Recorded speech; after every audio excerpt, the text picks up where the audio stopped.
পত্রিকা থেকে আমাদের প্রিয় স্যার আনারুল মোল্লার লেখা একটা কবিতা পাঠ করছি। সময় আনারুল মোল্লা। গাছের পাতা হাত ইশারায় বলছে আমায় ডেকে, থাকবো না আর তোমার কাছে, রাখো যতই ঢেকে। উত্তরের ওই হিমেল বাতাস বইছে ধীরে ধীরে, গাছের থেকে পত্রগুলি ঝরছে নদীর তীরে। কোকিল পাখি গাছের ডালে গাইছে না আর গান, শীতের ভোরে শিশির ভরা বইছে সমীরণ।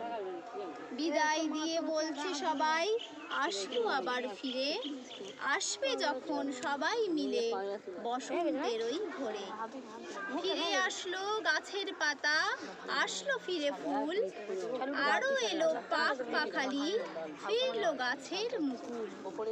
একে একে সবাই এলো হাসির খেলা খেলে, সময় বলে ফিরবো না আর একবার আমি গেলে। পাগলা আমাদের